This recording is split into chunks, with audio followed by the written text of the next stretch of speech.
And welcome to Off the Couch, where psychology meets everyday life. I'm Dr. Greg Cason, and we are here talking with Brian Gomez, producer. Happy Monday, you and guys. Tony is on the board. Not on it, I'm beside it. Well, you're beside. Thank you so much. Today on Off the Couch, this week in psychology, does negative knowledge about an artist's life influence your perception of their work? 2, the unique problem with sports gamblers. And number 3, are perfect parents actually the worst parents? And in the news, are we talking too much about kids about mental health? Are we just talking about mental health too much? It's a good question for this show. So let's talk about this week in psychology. The two of you, can you tell me, I'm going to give you a list of names and kind of tell me what your impression is. Michael Jackson, J.K. Rowling, Sean P. Diddy Combs, R. Kelly, Kevin Spacey, Woody Allen, Harvey Firestein. I'm sorry. I was going to say there's a lot of similarities in those. A lot of negativity.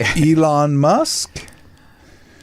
Tell me what are you thinking? Are they positive similarities or No, definitely not good spotlight on them at all. I mean, it depends, I guess, what your point of view is on life, but yeah, not very amazing people, I would say. Well, with each of these people, whatever the type of art they were, and I included Elon Musk in that because Elon Musk, in his own way, is an artist, creator, yes, very much. But whatever kind of artist they were, did you like their art before? Like Michael Jackson, I have to say, I've always thought was quite brilliant.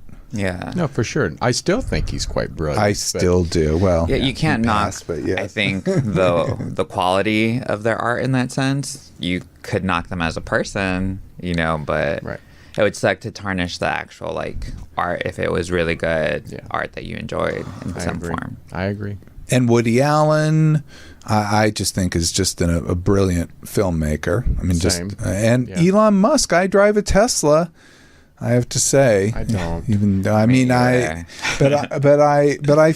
I have to say, I feel the scar of that one as I go.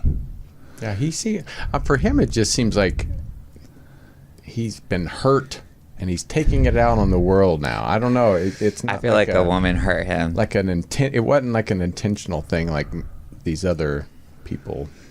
Because I feel like he was level-headed for a minute, and then it kind of just got weird. Yeah. Well, he did seem to appear that way, but it does seem to be getting much worse. So we'll have to watch that one as it goes.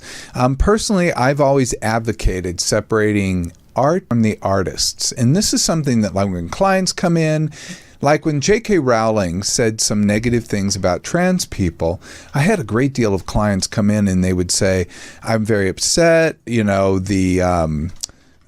she's one of my favorite authors. I'm very upset that she said this. I don't know if I should still like the books or I should still like the movies. What were her movies? Harry Potter. Harry Potter, oh, yeah. That's right. And when we were talking about that, because I grew up with Harry Potter, that was my thing as a kid. I still watch the movies. I rewatch them constantly. They're just fun to watch along, But I wouldn't want to give that up because, somebody's a crappy person or has crappy thoughts or point of views. Yes.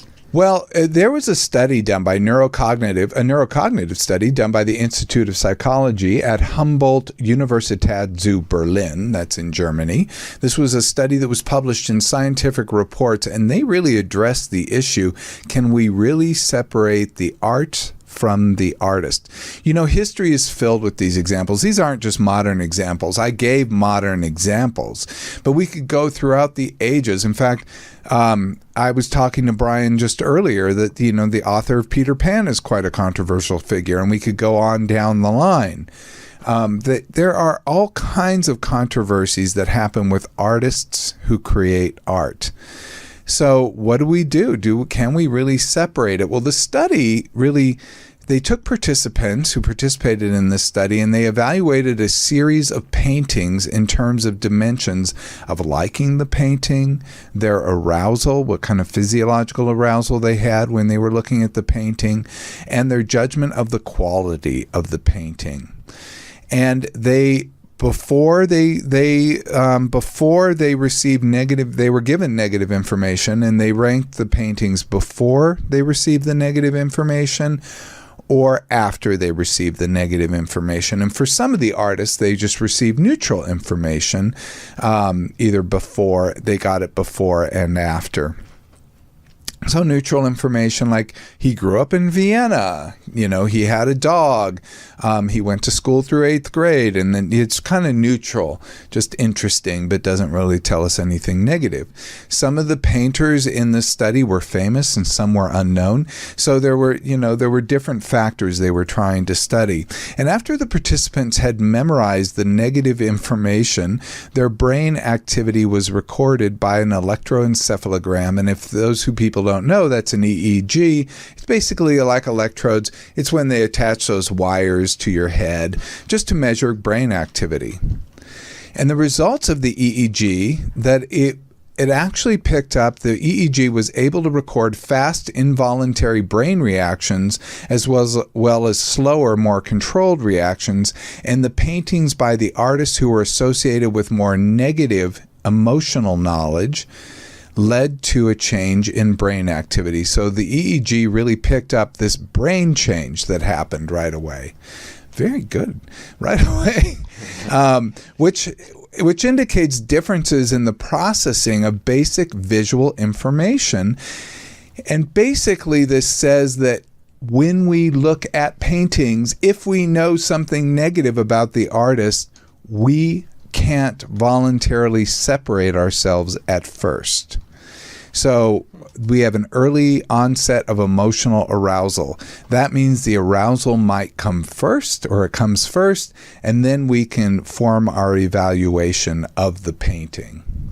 Wow, Tony, for those who could be watching the visual, we just put up a painting of somebody with a full headdress and looking at a visual image and being evaluated looking at the visual image. So whether we like it or not, we are affected when we know negative things about artists. So we have a choice. I mean, either we don't learn anything about the artist, but sometimes that's part of the mythology. When people go to art galleries, they want to know the history of the artist. They want to know what makes the artist tick. Who is this person? You could say this was a person who was homeless until the age of 30, and then he discovered this, and you're like, oh, this is an amazing story, and that can go a long way to sell the painting and to sell the artist. But when we look at paintings and we think negative things about the person, we also might judge the art more negatively. And that could happen with people like P. Diddy or R. Kelly, certainly. Michael Jackson, which I still listen to his music, and I still sometimes have thoughts of some of the associations that were there. Same with Woody Allen. I watched a Woody Allen movie and still had those thoughts. I mean, it's hard not to. So how do we approach it? How can we separate art from the artist? And I don't think, at least according to this study, that's really possible. So we have to approach it a different way. We might want to approach it through when we find out anything about a human being that we're connected to. And with art, we're connected to it. Don't you guys feel connected to certain songs or connected to certain movies? I mean, there are certain things that we can be connected to. And then when we find out something negative, it doesn't mean we throw out that person in our lives. It does mean we have to start to incorporate that in a different way. So how can we do that? Well, my suggestion is first learn to forgive yourself, then you can learn to forgive others, and that's give them grace. It may not be forgetting the information. And in fact, your brain won't let you forget because your brain is trying to protect you from anything negative happening to you. but it does mean you can let go of some of that emotional load so that you can still be able to enjoy the art and appreciate the art as the art and the artist as a human being who's just like you and me. Good tips. I'll keep that in mind next time I'm watching Harry Potter. So real quick though, forgiveness of someone doesn't mean they're changing their behavior. You're just letting go. That's a great question. So, I like to follow a philosophy of forgive, but don't forget. And we always hear forgive and forget. Forget is impossible. Yeah. Forgive is letting go of the emotional load, and that's an active process. So we've got to accept that our brain is going to remember, but I think that we can work on letting go of, let's say, hating the person and being able to accept that they're a human being who had a misstep or a series of missteps, who has a character flaw that might be pretty big. And we might disagree with their personal life, but it doesn't mean we have to disagree with their art. And it doesn't mean we have to like them, right? It doesn't mean we have to like them. I can tell you, I do not want to have a beer with Elon Musk. Somebody's going to get mad about that one. Sorry. So be it, folks. Maybe a glass of wine. I've given him a lot of money. So. Okay, let's talk about something I haven't wanted to talk about in the past. I've actually come across studies about this because I'm thinking, how many people do this? Is this really a big issue? Well, yes, it is. We're going to talk about sports gambling. Apparently, it's really widespread. And it's really popular. And right now, sports gambling can happen on your computer. It can happen on your phone. So you don't have to go anymore to like a off-track betting parlor. You can actually just enter on your phone or go online and place bets for sports. So, quick question. Yeah. Is fantasy football and stuff, is that gambling on sports? If you're paying money, I mean, if you're getting money back, I don't know much about it, but I know people play it. But yeah, it is. Okay. Betting, yeah. If you're betting, yeah. This would be, you have to be betting. I mean, like the fantasy football could be just for fun, but I don't know anyone who does it just for fun. There's That's at least, I'm like, why would it there's at least $1 or $5 or Right. Okay, 20. so just to clarify, that's part of it. Just wanted to make sure. I wasn't... Do you have a problem, Brian? No. I don't even know how to do the whole fantasy A lot of guy fantasies involve money for some reason. Yeah. Right. Okay. So there is a problem. So do you guys gamble? I'm a sore loser. I don't sports gamble, but I do gamble, like slots. Okay. You gamble slots. Well, this might be of some interest to you. I am not a big gambler. I don't really care for it. I'm not really even a sore loser. I don't know. I get really irritated with it. And I have to say, and I understand why That's a sore loser. What? That's a sore loser. Maybe. Because you never feel bad when you win, I suppose. I guess that's like, yay, I won. But yeah, maybe. No, I could go into that. This works on a different principle. It's a variable ratio reinforcement. Nobody has to know that. But basically, gambling is you don't know when the payoff is coming and you don't know how much you're going to get. That is variable ratio reinforcement. So that is very, very hard learned. So it's why gambling gets really set in there as behavioral addiction. It is not a light thing, and that some people have a very, very severe problem with it. And we can't say that it's not a real addiction, because this is what we call a behavioral addiction, and it takes over and can take over strongly, especially when it's happening in things like your phone or your computer. Then your phone and your computer become associated with that gambling. So this can be really a big thing. So sports gambling has exploded over the last few years. And University of Nevada, Las Vegas, of course, UNLV, and the University of Mexico decided to do a study of the phenomenon, and their work was published in JAMA Network Open. So they wanted to look at sports gambling. What's this new phenomenon? I know I've been to Vegas, and they'll have they'll have the board up with the football players, or they'll have, whatever thing they're betting betting on for sports, but it has just exploded. So the study took place over the course of 3 weeks in the spring of 2022. And if you'll remember correctly, spring of 2022, we were just emerging from the pandemic. So people probably had not been spending a lot, so they probably had some cash to spare. And they were itching to get out into the world. Researchers surveyed more than 4,300 adults across the United States. Nearly 3,300 reported a past year of alcohol use. So that's like, 3/4 of the people said they drank alcohol at some point in the past year. And about 1,800 identified themselves as gamblers who had bet on sports in the past year, which to me was a huge number. Out of 4,300, 1,800, that's, what, about 20% there? I mean, it's a very close, I'm sorry, not 20%. What am I saying? It's close to 50, but I didn't do a percentage, but it's up there. It's under 50, but it's getting up there. Anyway, so the results, sports gamblers were 1.9 times more likely to report consuming in excess of alcohol. That's like twice as much as they're more likely.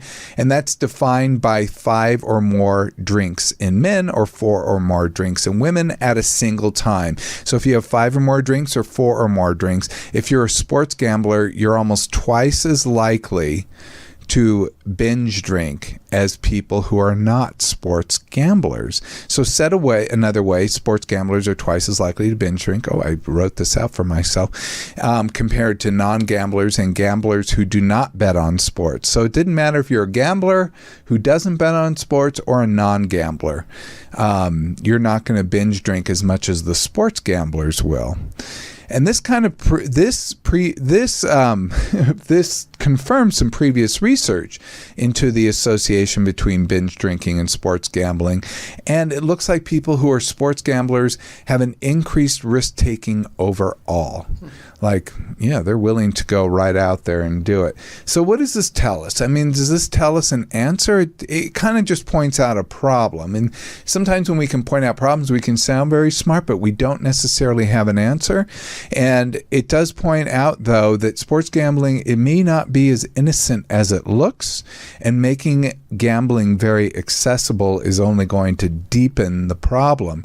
And where does drinking happen? Well, drinking happens everywhere. We can drink at home, we can drink at a bar, we can drink here, we can drink there. But if there's sports gambling allowed, then things can really get much worse. In sports, it's kind of like a culture surrounded around drinking, I would say, where that's part of the thing too, Well, there's certainly sports bars, and that is a big piece. Or like tailgating, and while you're at the games and stuff, people are just drinking. It's part of sports, I would say, right? That I would say you're absolutely correct. Yes, absolutely correct. And we've all gone to games and gotten a giant beer. Maybe only I have, but I don't even drink, and I still would. Well, just me then. Yes, I think it's very much a part. Okay, this one has been bugging me for a long time, way before we started talking about things. And I always was bugged by the concept of these parents who had to be perfect.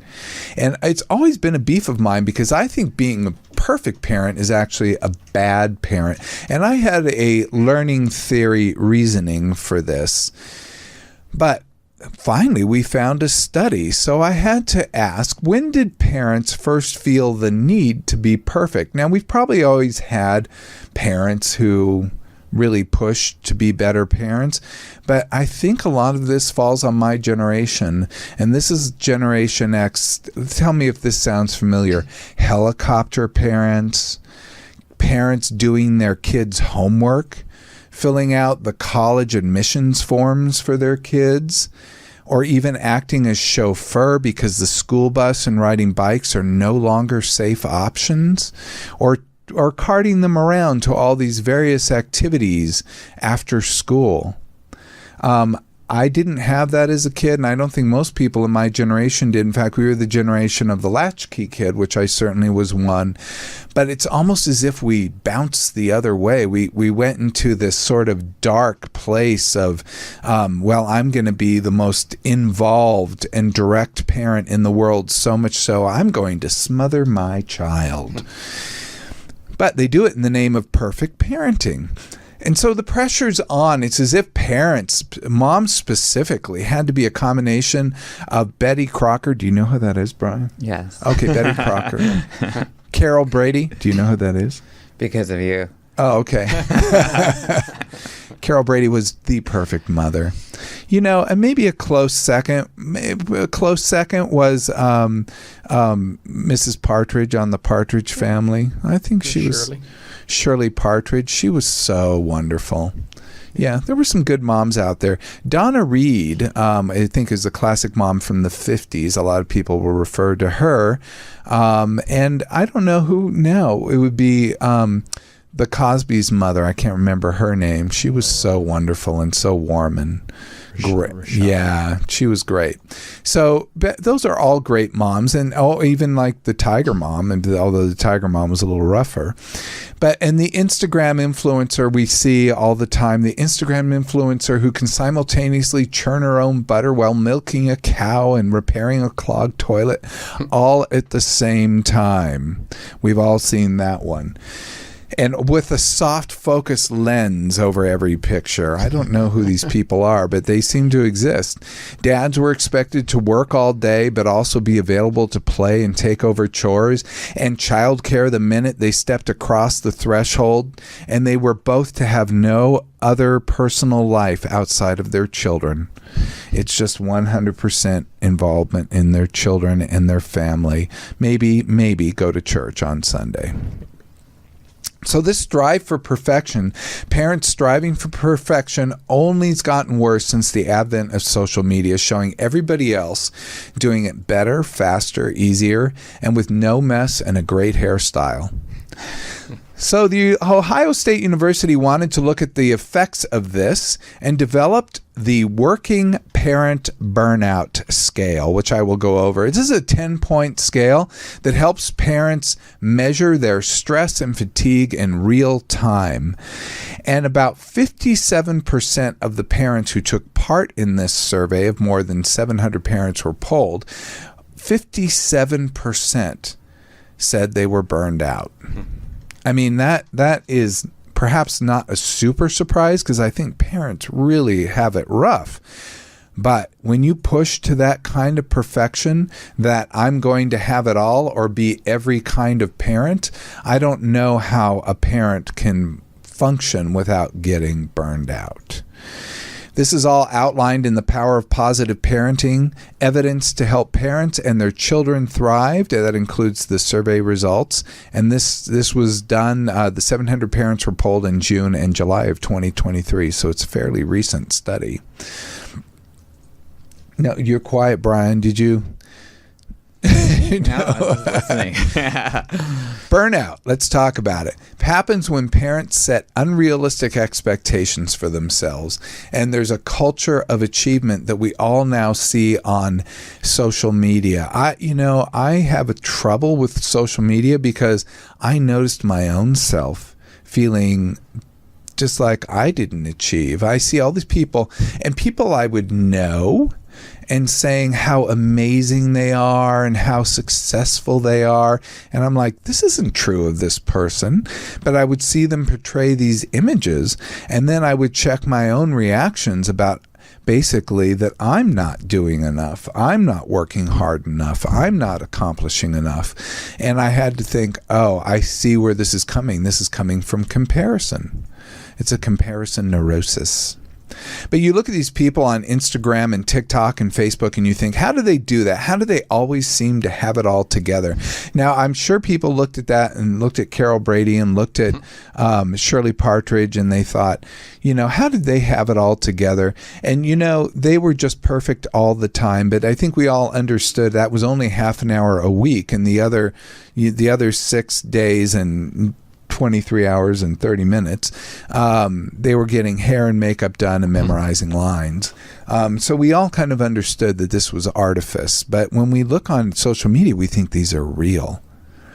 So we have high expectations for our kids as parents, and we also have high expectations of what our kids should be doing. That's part of the keeping up with the Joneses. You know? And are you comparing yourself to other parents or comparing your kids to the other kids? Well, my big thing is before I have kids, I definitely want to go through a lot of therapy just so I can handle everything appropriately. Because I would be one of those helicopter parents and yeah, it would be too much. So I already know that I definitely don't want to overdo it. And it's stressful. I feel like it's exhausting. Even with my dog, I had to have some moments where it's if she acts out and embarrasses me in front of people, I have to just accept that. And it's a dog and it's a child technically still, she's still little, that you kind of just have to deal with it. And she's not going to be perfect and nobody's going to be perfect. I even did this audiobook not too long ago about perfectionism. And it was really nice. Helped me see a lot of things where I was all right, we just need to let it happen and accept it. Like Frozen, let it go. I actually Let it go, let it go. Yes, that is perfect. And compare. That is despair, if you ask me. So let's talk about the working parent burnout scale. I'm going to read this so people who might be listening or may be listening that they can ask themselves. And they can look at the link in YouTube, youtube.com/Dr. Greg, if they would, and find this episode, and we'll have the link to this study. And you can actually get the working parent burnout scale as one of the links. But here we are. I get easily irritated with my children. I feel that I am not a good parent, the good parent I used to be. I wake up exhausted at the thought of another day with my children. I find joy in parenting my children. We'd score that the opposite way, just so you know. I have guilt about being a working parent. I feel like I'm in survival mode as a parent. Parenting my children is stressful. I lose my temper easily with my children. I feel overwhelmed trying to balance my job and parenting responsibilities. And the last one, which is also reverse scored, I am doing a good job being a parent. So you can see these are pretty normal things. I would expect every parent to have a version of each of these at some point. It really does come down to the accumulation and the severity of each one. So I like the scale for that reason. It's not really picking out the abnormal. It's kind of taking the normal and saying, is it more than it should be? So burnout, which all of us, and I'm constantly dealing with this myself. It's when your stressors overwhelm your resources. So if you have the resources, you can deal with the stressors. And that resources, it can be emotional, it can be support-wise, it can be financial, it can be all kinds of things. In the home with parenting, it can be another parent or caregiver who can take some of the heat off you. But if you don't have enough resources and you have a great deal of stressors, burnout ensues. So suggestions. These are some suggestions, but I think with burnout, it's so hard. And we often tell people, just do these 5 things and you'll cure yourself of burnout. I think we've got to cut anyone who's experiencing burnout a break. That it's not going to repair that easily. It's sort of like a forest that got burned down. We can't just say, just plant new trees. You gotta go through and clean it up and plant trees and tend to it, and it will take a while, but it will come back. So suggestions: take good care of yourself. Self-care is not selfish. Be kind to yourself. We've talked about that many times. Talk to someone you trust about how you're feeling. I can't even emphasize this enough. The worst thing is when you talk to somebody and they come at you with 10 suggestions about how to fix it. And you know what? I dare the person who is experiencing the burnout to have not thought about every one of those 10 things that the person is coming at them with. What they are wanting to do is to connect emotionally and just talk about things. If they want a fix, they'll ask for it generally. Or you can even offer them, hey, I have some ideas. Do you want to hear? But believe me, I'm sure they've thought about them. Yeah, I'm just saying, like, also, I don't think a lot of people are aware of it or, like, will admit to it or even reach out to friends about it, which is a big thing that I feel like sometimes we don't realize that's what our friends are for. And it's not bothering them. It's just, like, that's literally what your friends are for, to help you out. Thank you, D.R. Warwick. Stuff. Yeah, that's what friends are for. Yes. I hate you guys. So, but you're exactly right. And a good friend will listen and just say, yeah, that sucks, that's shitty, or like, I'm so sorry that you're having to go through that. And that means a lot. It means a lot. And, it helps you to carry that emotional burden. It helps you carry that load. I liken this with the emotional load. I liken it, if you ever been a pallbearer at a funeral, and I know this is kind of a dark example, but this is kind of interesting to me. Now, caskets are very heavy, and having a body inside is very heavy. But if you get, there can be 6 or 8, pallbearers, let's say there are 8, and you pick it all up together, it's amazingly light on each person. So you're carrying this very heavy load, but it is not heavy when you spread that weight around. So that is the brilliance of giving emotional support. When we have people who will be emotionally supportive of us, it helps us to bear a very heavy load. So I think that's a good thing. We also want to build our own mental resiliency and coping skills, and we want to ask for help when we need it. Let me go into what this was not in the article, but this is putting my opinion in, because good enough parenting. I'm not the first person who came up with this, but parents who are trying to be perfect are actually doing the opposite, because they are burning themselves out. They're demanding their children to be too much. They're trying to do everything for their kids, and they're not allowing their kids to learn, which involves failure and frustration. The kids need to fall down, skin their knee, and get back up. They need to negotiate difficult things. They need to learn how to get somewhere on time. They need to know about responsibility, etc. And when you do things for your kid, like fill out their college essay or do their homework, it may help them get into a college, or it may help them get a better grade, and that will help them temporarily, but in life it will work against them. So with good enough parenting, it's just allowing some of that failure to happen, to focus on yourself, put your own mask on before assisting others. When we're in a plane, we're in a Boeing plane, a Boeing, and the door flies off, a Boeing 737, the door flies off, and then our masks come down.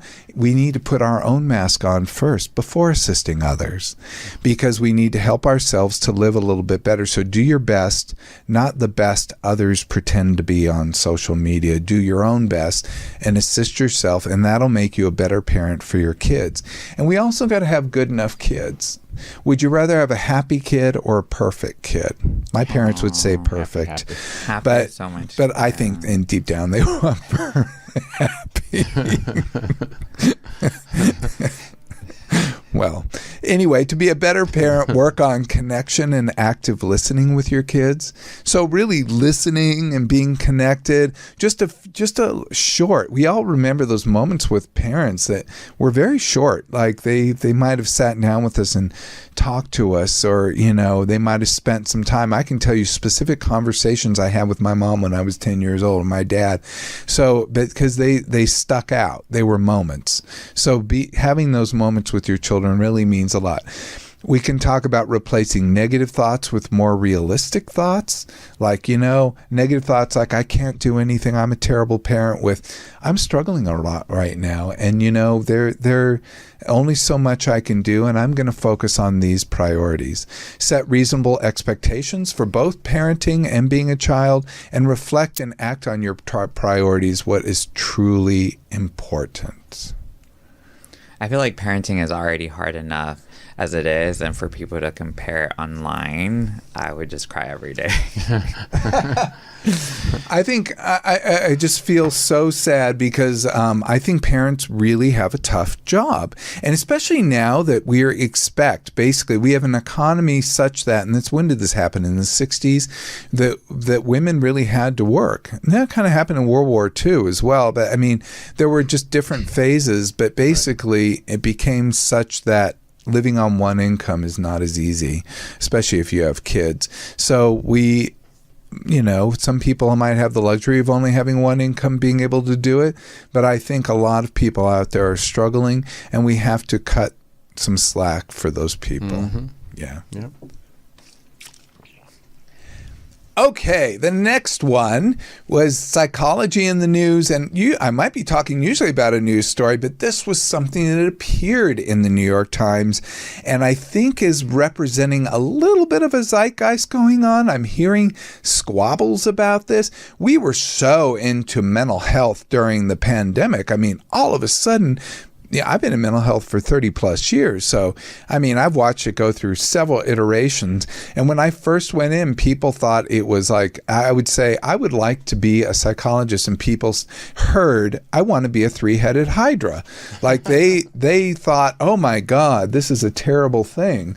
And now really things have come around the opposite way. Now people are very understanding of mental health, and it really means a lot. But there's a little bit of a backlash going on, and I think it's kind of interesting that happens. The article wasn't specifically about that, but I think it can give us some hints about why that might be going on. This article that came out in the New York Times, and they presented a problem that mental health has become a central focus of childhood and adolescence. And although I think it's quite good to be aware of childhood and adolescent mental health issues, the article is asking, are we doing it too much? Are we overdoing it? Teens and young adults, they both diagnose themselves and narrate their psychiatric diagnoses and treatments on TikTok and Instagram. There, it's social media again. They're out there saying, oh, I have this disorder, I have that disorder. Schools are introducing coursework into emotional self-regulation and mindfulness to prevent it. So there's all kinds of stuff going on. So signs seems like point to yes, and there was a big study. Students underwent a big school-based mental health intervention in the UK and Australia. What's different about the school system and about the health system in United Kingdom and Australia is they have much more centralization. They're smaller countries, obviously, and they can actually put out these policies. We have the different states, and the states will push back on those things and don't like this and that. You can see something in California that would never go in Alabama. So, we have differences within our country, but these particular countries are able to do this particular thing. And they also have, because they have these government-funded healthcare systems, they study things a lot, which I always find very exciting. So they wanted to study these school-based mental health interventions, and they looked at interventions that used mindfulness, cognitive behavioral therapy, dialectical behavior therapy, and the like. And, nobody knows. I mean, cognitive behavioral therapy is like the big umbrella. Mindfulness and dialectical behavior therapy fit under there. Dialectical behavior therapy is a type of cognitive behavioral therapy, but it has some different things. It includes mindfulness. Mindfulness is a technique of awareness. It could include things like meditation. So I think we just got to understand these are just approaches, and how they're defined and how they work in the schools is individual to those programs. But they looked at the school-based interventions, and they asked, did the people, are they better off for having participated in them? And they found that the people who participated in them were no more healthier than their peers who did not participate. Some were even worse off. So, What's my own opinion? Well, my own opinion is is that people are always looking for a magic bullet. People always want to look for the simplest explanation, the simplest and most perfect solution that will solve everything. They want to panacea. And this was, to me, I mean, it was a valiant, it was an attempt. And people were trying to fix a problem and trying to encourage. And this is what research is for. Some research is going to show where there are problems, some won't. And this was good, but it doesn't mean we throw out the baby with the bathwater, which I'll talk about. Not one size fits all for mental health. And so when we look at these interventions, I was looking at the mindfulness approach, and they're teaching, I'll talk about that, but teaching kids to meditate. I mean, I remember being 10, 12, 14 years old. That wouldn't have computed for me. I couldn't do 30 minutes of nothing. I could barely do 30 seconds of nothing. Even now, it's hard to meditate. So, as a kid, could you imagine? I hated nap time. But now I would die for a nap any day, every day. I consider that doing something. I still do. So prevention types, a lot of this was done in the name of prevention, like keeping problems at bay and helping people. So I think the intention was very good. And just to go over prevention types, there's primary prevention, which is basically like an anti-smoking campaign. It's staying healthy. It's like here's to stay healthy. Secondary prevention is when you work with an at-risk group. So it's like going in and identifying a subset of people. Like when I used to work in a homeless adolescent youth shelter, and that was working with an at-risk group, and we were basically doing secondary prevention. We did some what we call tertiary prevention, which is treatment, but we also did a lot of just, navigating and helping and keeping them out of trouble. So it may be that these treatment techniques may not work on large-scale level, like doing a smoking campaign would be great, but doing an anti-smoking, like a stop smoking treatment, in therapy would not really work well if you don't smoke or you don't have the issue. And then all of a sudden the kid's like, should I smoke? I mean, what's going on here? So I think it gets up into these different things. So let's talk about this thing called the prevalence inflation hypothesis. And that, Tony, that's the big circle. The prevalence inflation hypothesis is presented by some of these researchers, and they basically looked at the fact that there's increased awareness efforts happening right now in mental health, and it's happening in schools, it's happening everywhere. So we're all becoming more aware, and it's happening on social media. Everyone sees it. So there's improved recognition and overinterpretation. That means like, oh, I have that symptom. Like ADD is a good one. I can't tell you how many people come to me or current clients who think they have ADD, and I subscribe to a very expensive evaluation that I eventually dropped the evaluation because 99% of people, like I swear to you, every time I did the evaluation, they didn't meet criteria for ADHD. They did have attention deficits, but that was maybe primarily due to, social media and staying on their phone all the time and God knows what else. We all have attention problems in this world. It doesn't mean we have ADHD. So we have improved recognition and overinterpretation. So we think, oh, I might have that. I need this treatment. And then we have increased rates of mental health problems.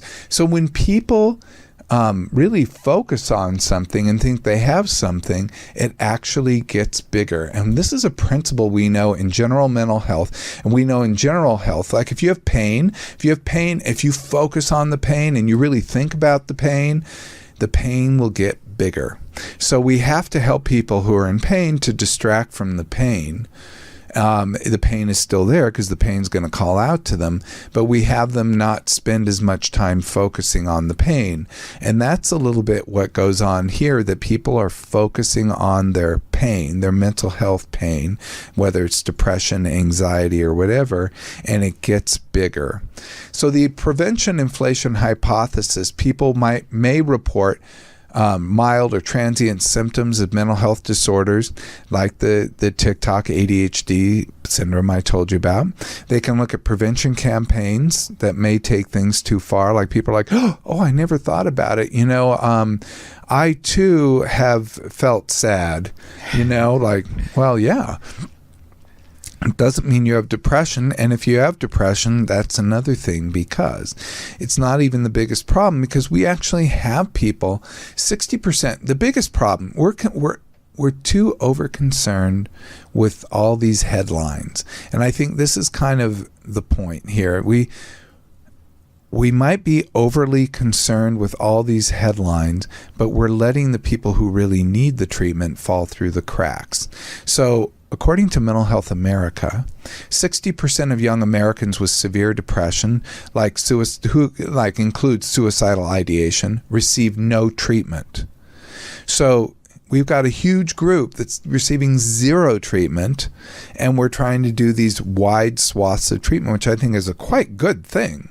But maybe it isn't always, it's going to capture everybody. And we need to start thinking about things a little bit differently. Desperate families in America still have to go to emergency rooms for treatment. And if a teen goes to an emergency room, he might wait there for days before they get an opening in a hospital, in a psychiatric hospital here in the U.S. It's actually very tough. And anyone who's worked in a psychiatric hospital, that treatment itself is minimal. Actually, what's happening is they're warehousing the person. They're helping them to keep out of danger. They're removing them from their environment and removing them from any kind of dangerous implement and trying to get them stabilized on medication and some other things. So it is treatment, but it's not like it's long-range treatment. It's really just to get them out of danger and to get them back up and running. So there's a good reason to embrace a prevention approach that teaches children basic skills that might forestall crises later. But once we do have those crises, we need to also have a treatment approach that gets them back in. There is another study, 2022 landmark study on mindfulness training, and we talked a little bit about this. The trial was called My Resilience in Adolescence, or Myriad. My Resilience in Adolescence, Myriad. It followed 28,000 British teenagers over 8 years. Half the children were trained by their teachers to direct their attention to the present moment. This is a form of mindfulness for people to know. They were to focus on breathing, sensations, and everyday activities. And they got 10 lessons that were 30 to 50 minutes apiece. This is the study I just thought was like, I don't know how those kids do it. I remember nap time in kindergarten. I remember even then I was restless. Yeah, we got graham crackers at the end though, so it was very exciting. No chocolate milk. Did you get chocolate milk? We got chocolate milk, yes. Oh, you guys, the lap of luxury. We only got the white stuff. So the results were that there's no support that mindfulness training would improve students' mental health. This was just stunning stuff. This doesn't mean it's always the case, but the students at higher risk for mental health problems did somewhat worse. So basically, we had this group of people that when they really focused on their problems actually got much worse. I wonder if I might have been one of those kids when I was a kid. Because a lot of what you're doing when you're a kid is just sort of distracting from all the stuff you're going through. And there might be better ways to help. We can't do these one size fits all. So why would a mental health program do harm? Researchers speculate that training programs bring awareness to upsetting thoughts, encouraging students to sit with darker feelings, and without providing solutions, especially for societal problems like racism and poverty. And if that's what's going on in the school, something tells me if you're teaching someone mindfulness, but their mom is working 3 jobs and they're experiencing racism and they're experiencing poverty in general, their struggles are a little bit bigger. And so if we're going to treat mental health, I think as we've talked before, we can't just do individual treatment, which I strongly believe in, I think is extremely helpful, but we've got to consider, how do we treat the whole person? How do we help society? How do we help, people to live in better environments, not to be subjected to racism or sexism, homophobia, etc., because those things can actually cause great issue and issues that mindfulness can't fix. They also found that the students didn't enjoy mindfulness sessions and didn't practice them at home. I think that is zero surprise. True. It's like doing homework. So this goes to the awareness paradox. It may not help put a label on symptoms. Stony Brook University studied 1,400 college students. 22% labeled themselves as having depression, but when they really looked at the criteria, 39% of the college students met criteria for depression. That means a lot of the students didn't think they were depressed, but actually met criteria.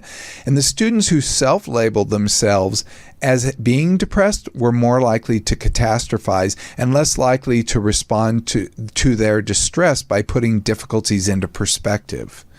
So it seems that sometimes if you don't give somebody an approach, they think it can't change it. Self-labelers don't view their emotions as changeable, and this is the problem. So do we throw the baby out with the bathwater? I don't think so. Do we throw out social and emotional courses in schools? I don't think so either. I do think we just use research to continually look at how to improve things. I think the biggest problem we see is people who go into this black and white mode. They're going to be all good or all bad. It's it'll sell on social media, it'll sell in politics, but it doesn't sell in health. And that we want to have people to be able to continually improve and have better mental health, physical health, etc.